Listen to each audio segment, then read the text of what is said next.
Et nous sommes de retour au plateau pour la suite de cette émission. Nous abordons notre deuxième sujet. Nous parlons à présent de la Guinée et de la Côte d'Ivoire. Doumbouya et Ouattara renforcent leurs relations. Le général Mamadi Doumbouya, président de la transition en Guinée, est en visite d'amitié, de travail en République de Côte d'Ivoire. Il a été reçu par le président ivoirien Alassane Ouattara. Les deux présidents ont discuté de plusieurs questions, notamment le renforcement des relations entre les deux pays voisins, mais aussi la stabilité qu'ils ont tous les deux vanté. Les deux pays auront normalement des élections cette année, élections présidentielles le 25 octobre 2025 en Côte d'Ivoire et des élections à commencer par un référendum en septembre 2025 en Guinée et puis d'autres élections jusqu'à la fin de l'année. En tout cas, c'est le calendrier annoncé par les militaires qui ont pris le pouvoir depuis 2021 en faisant un coup d'État au professeur Alpha Condé. Mamadi Doumbouya et Ouattara veulent renforcer leurs relations. Nous en parlons avec nos invités. Je commence par vous, Credo Tété, le général Doumbouya en visite en Côte d'Ivoire auprès de son homologue, si je puis le dire ainsi, Alassane Ouattara, dont il a vanté le parcours et aussi la stabilité. Il voudrait que son pays aussi connaisse cette stabilité, surtout en cette année qu'il a annoncée, année électorale. Oui, je crois que c'est la rencontre de deux hommes d'État, de deux présidents de la République, le général Doumbouya et le président ivoirien Ouattara, et selon les informations, l'idée principale, c'est justement de renforcer la coopération, mais pas dans sa largesse, mais la coopération surtout économique entre les deux pays. Mais il y a un point également, ils ont pu avoir cette opportunité de discuter de la situation politique dans leurs deux pays, mais également dans l'espace CEDEAO. C'est en ce sens que le président guinéen a manifesté toute son admiration pour le président ivoirien, pour son soutien, et avec son soutien à la CEDEAO qui traverse une zone de turbulence depuis le retrait, ou bien avant et après le retrait des pays de l'AES. Mais également du côté ivoirien, donc il y a eu une réaffirmation du soutien du peuple ivoirien ou bien des dirigeants ivoiriens à la transition guinéenne en cours. Et il faut nuancer sur ce point parce que la transition guinéenne même est sujette à débat. Donc le soutien occasionnel ou bien le soutien exprimé par le président Ouattara ne fera que renforcer le général président guinéen dans la conduite des affaires de sa cité. Donc les deux hommes ne tentent pas de renforcer leur coopération, mais sont en train de la renforcer, et je crois que c'est une belle expérience parce que la Guinée aujourd'hui a besoin de la Côte d'Ivoire, tout comme la Côte d'Ivoire aussi a besoin de soutien au sein des pays de la CEDEAO pour que ces prises de proposition puissent prévaloir. Merci beaucoup à vous, Credo Tété. Je reviendrai à vous tout à l'heure pour un autre aspect de cette visite. Pasteur Edo, le général Doumbouya a été reçu par le président Alassane Ouattara. Les deux hommes, en conférence de presse, ont vanté le rapprochement de leurs deux pays et aussi les bonnes relations, mais surtout la stabilité qu'il faut pour cette année électorale dans les deux pays. Donc on parlerait de coopération sous-régionale. Les deux pays restent des pays de la CEDEAO, de la CEDEAO, et donc entretiennent de très bonnes relations. Et c'est ce qu'on peut lire à travers cette démarche du général Doumbouya auprès de Alassane Ouattara, qui va briser un 4e mandat devant la CEDEAO la passivité, dans la passivité totale de la CEDEAO, parce que la CEDEAO ne dira rien. Il est déjà candidat, donc la CEDEAO ne dira rien, même si ce n'est pas ce sujet qui est sur le tableau. Ce que je disais, donc, nous avons vu le soutien que doit être le soutien occasionnel que Alassane Ouattara est en train de porté au chef de la transition guinéenne. Vous savez, on ne peut pas faire souvent adopter deux poids, deux mesures. Vous voyez que quand on parle de la Guinée, de la transition en Guinée, la communauté internationale, la CEDEAO, ne disent pas souvent grand-chose sur ça, parce que cette transition est censée finir, finir plus tôt. Mais ça se prolonge. Mais on ne dit rien. Mais quand il s'agit des pays de l'AES, donc on va essayer, on va raconter de boba. Et donc c'est là où aujourd'hui le général Doumbouya, qui a renversé le professeur Alpha Condé, n'est pas venu comme pour les autres révolutionnaires, où on sent quand même qu'il y a une rupture totale avec les puissances étrangères, notamment la France. Donc je crois que Ouattara étant le pilier de la France-Afrique au niveau de la CEDEAO. Donc cette rencontre-là, c'est des rencontres des gens ils sont de même pipe, même tabac, même pipe, même tabac, on dirait. Donc le renforcement des relations entre la Guinée et la Côte d'Ivoire, vous savez, c'est des pays frontaliers, donc il n'y a pas de problème. Donc on ne dirait pas que c'est une rencontre traditionnelle entre deux pays de la CEDEAO. Donc c'est pourquoi ça n'a pas beaucoup attiré ça n'a pas beaucoup attiré les Africains, parce que on se dit c'est des gens qui travaillent pour le même patron, qui travailleraient pour le même patron. Donc il y a pas grand événement dans cette rencontre. Il ne serait que au nom de la coopération, le renforcement de la coopération entre deux pays de la CEDEAO. C'est vrai que les deux pays sont au même moment à une période électorale, parce qu'il s'agirait de référendum pour le Mali et l'élection pour la Guinée et l'élection présidentielle pour la Côte d'Ivoire, où tous les candidats potentiels ont été mis de côté. Donc c'est Alassane Ouattara seul qui est le candidat. Donc il est candidat unique, on ne sait pas. Il n'a encore déclaré candidat, il n'a pas encore dit s'il irait à cette élection. Mais je crois son ministre conseiller l'a déjà dit. On l'a déjà dit publiquement. Officiellement, Alassane Ouattara n'est pas encore candidat à cette élection présidentielle, pasteur. Mais je crois que son entourage l'a déjà dit. Bon, ça c'est les gens qui veulent qu'il soit candidat. Le président Ouattara ne s'est pas encore prononcé. Vous pouvez continuer. Une formalité du coup. Donc ce qu'on peut souhaiter, c'est que la transition au Mali, en Guinée, vous savez, j'aime tellement le Mali et les autres pays de l'AES, donc il faut que j'en parle. Plus que le Togo. Non, Togo, c'est mon pays natal.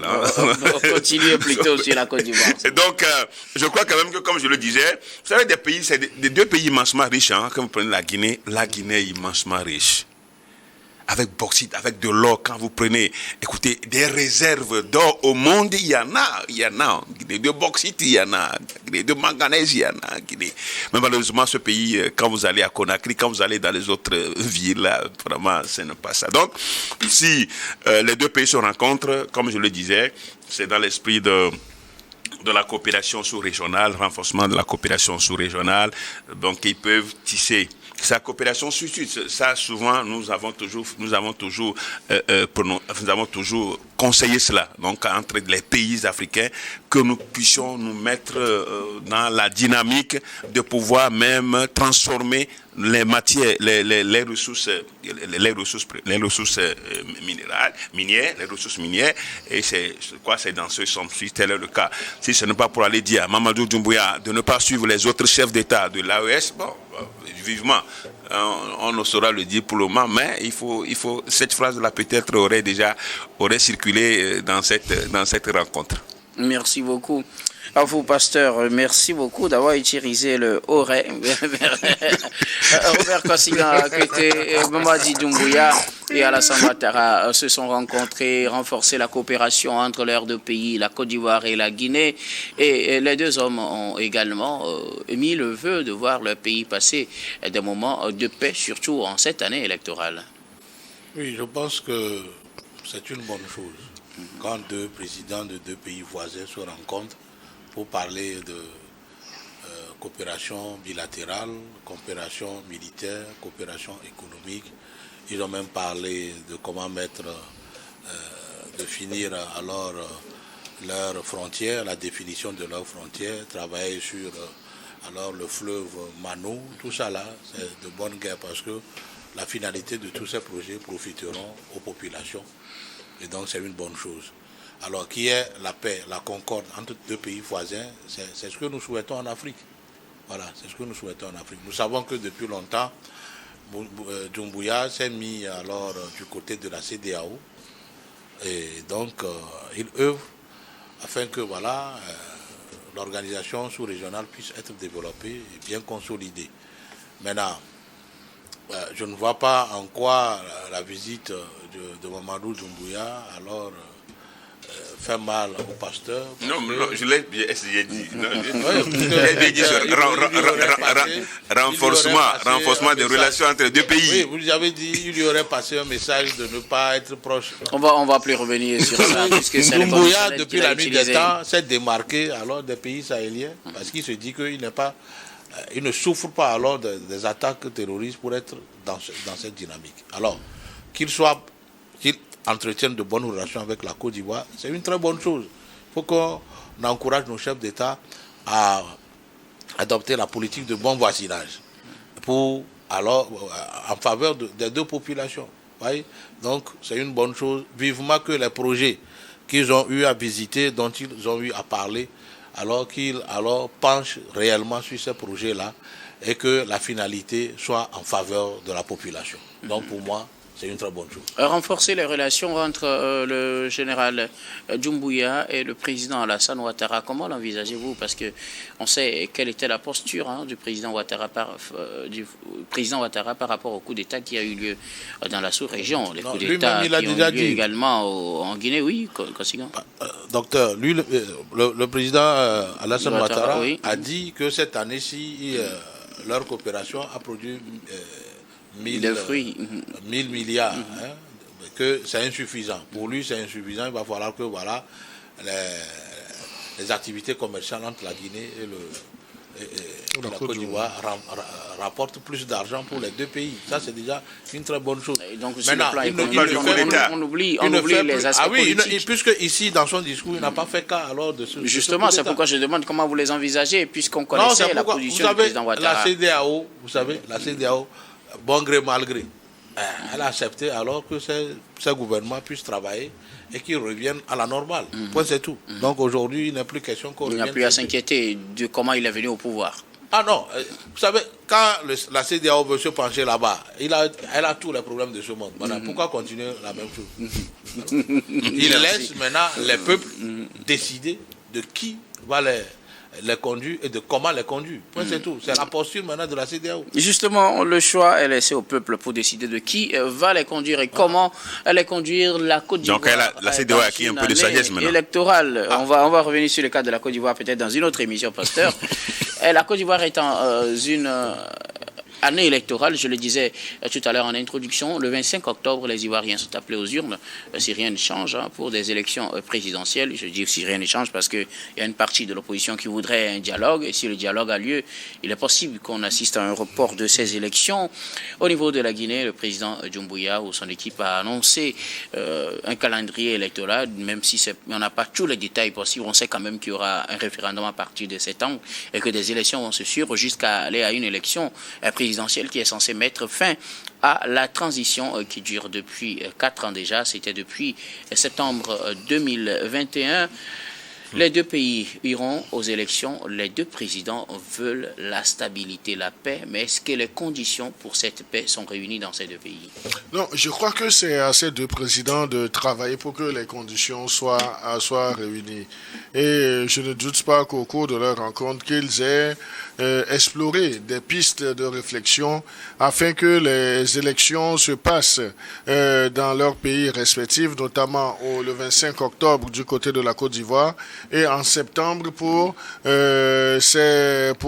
le cadre des réformes constitutionnelles des référendums qui sont souhaités, disons, en Guinée-Conakry. Donc, ils ont l'obligation de créer un climat qui soit propice à l'organisation de ces élections, fédérer toutes les énergies pour que tous les fils et fils aussi bien guinéens que ivoiriens puissent participer à la chose électorale. Et ça ne fera que grandir ces deux pays. Donc, au-delà des déclarations qui ont été faites devant la presse, qui n'a pas explicité ces points comme débattus ou non. Donc, moi, j'ai la conviction que les deux chefs d'État ne pourront pas passer à côté de ces sujets très importants parce que ça a déjà commencé par bouillonner du côté de la Côte d'Ivoire et ce n'est pas assez rose également du côté de Conakry où des voix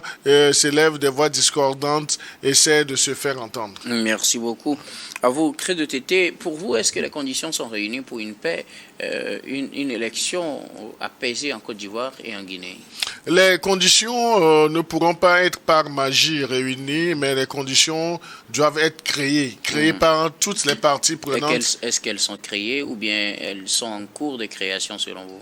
Je crois que c'est tout un processus, c'est une démarche. Et lorsque vous êtes leader, lorsque vous voulez organiser des élections dans un climat de paix, c'est que vous-même, vous devez être un exemple dans le respect des règles démocratiques et créer un climat qui puisse fédérer toutes les énergies. Aussi bien le général président Doumbouya que le président ivoirien Alassane Ouattara ont intérêt à créer ces conditions afin que tout se passe dans le meilleur des mondes possibles. Merci beaucoup. À vous, Credo Tété et Pasteur Edo, des élections apaisées dans les deux pays. Les deux pays, comme je le disais, vivent une année électorale, autant en Côte d'Ivoire qu'en Guinée. Est-ce que les conditions pour des élections apaisées sont créées ou en cours de création selon vous? Non, les conditions ne sont pas créées, ni en Guinée, ni en Côte d'Ivoire. Et en Guinée, pourquoi? Parce que, naturellement, et de source sûre, dans la Constitution, pour ce référendum-là, le général Doumbouya va devoir créer une place pour être candidat prochainement, c'est-à-dire les militaires qui sont au pouvoir, certainement, seront autorisés à être candidats. Non, le général n'a pas encore dit si. Non, je dis dans la Constitution, c'est ce que l'opposition conteste déjà. Au début, parce qu'il y a déjà des moutures. Ils avaient déjà dit que ceux qui dirigent la transition ne vont pas se présenter aux élections. C'est vrai, il y aura un référendum, on ne sait pas si ça va remettre le compteur à zéro. On va en débattre ici. La candidature de Doumbouya, on va en débattre ici. Ça ne fait de coin doute. Mais quand vous prenez le vieux Alassane Ouattara, plus de bientôt 90 ans, 83 ans, 80 à l'an, je crois que lui, il est déjà, je vais le dire encore, il est déjà sur le point d'être candidat ou il est déjà candidat parce que Gon Coulibaly, il n'y a plus un Gon Coulibaly. Il n'y a plus un Gon Coulibaly qui est mort.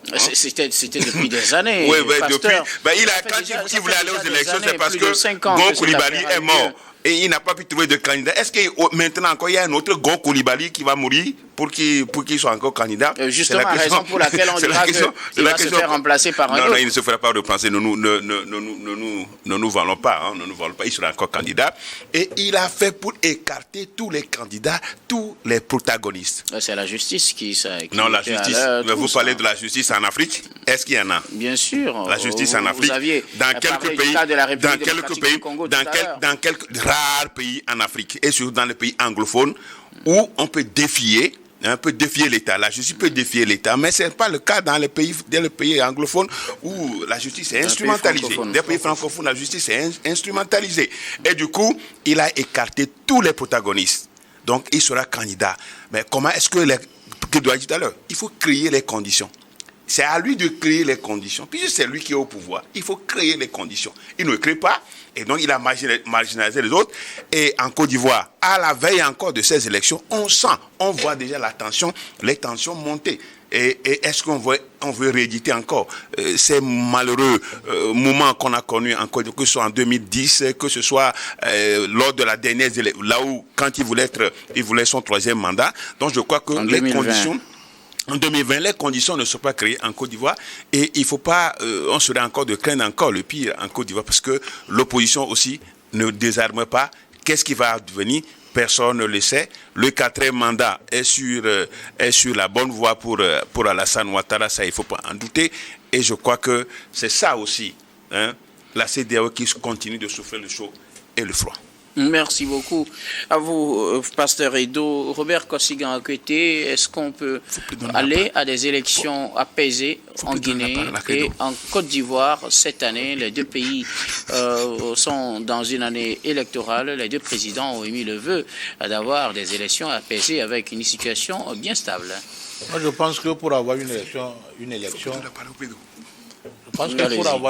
apaisée, il faut d'abord une liste électorale consensuelle. Oui. Il faut des règles de jeu crédibles, claires, hein, acceptées par tous, et surtout le respect.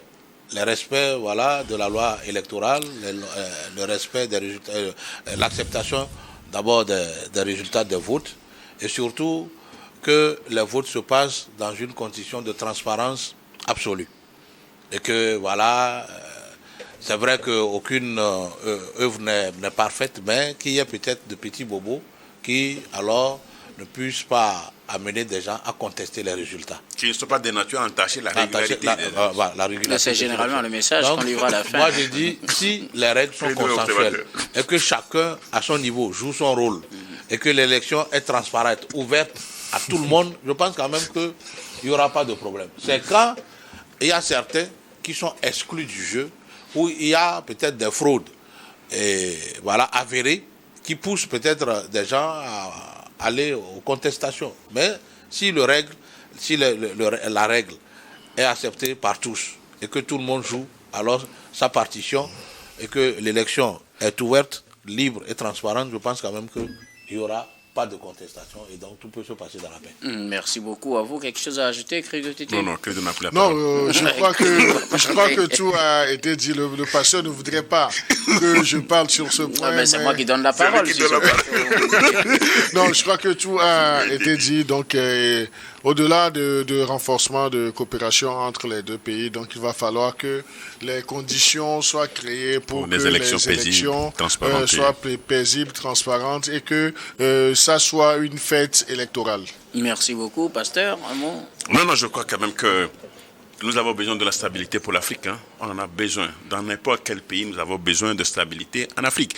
On en a besoin même pour les pays de la CEDEAO, on en a besoin pour les pays de l'AES. Sans la stabilité, on ne peut rien faire. Et je crois que les dirigeants, ceux qui sont au pouvoir, doivent créer les conditions pour cette stabilité, pour ne pas être des sources de tension qui malheureusement n'aboutissent qu'à des morts d'hommes et puis à l'instabilité, ce qui ne pourra pas nous conduire à notre développement, à notre épanouissement.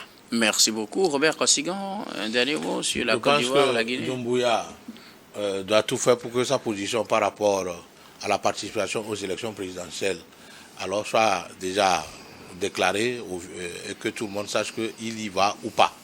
Parce que, vous savez, contrairement à lui, ses pairs de l'AES ont déjà pris leur position. C'est des gens qui vont aller aux élections quand le pays sera apaisé, sécurisé. Ils feront partie de ceux qui iront aux élections. S'il y va, qu'ils le disent, c'est son droit. Et si la Constitution le prévoit, pourquoi pas? Maintenant, que les règles soient respectées par tous, que l'élection soit libre, transparente. Et je pense quand même qu'il sera, s'il est élu, le peuple guinéen va applaudir. Merci beaucoup. À vous tous pour vos contributions. Nous allons marquer la pause pour le journal, puis on reviendra tout à l'heure pour la suite de cette émission.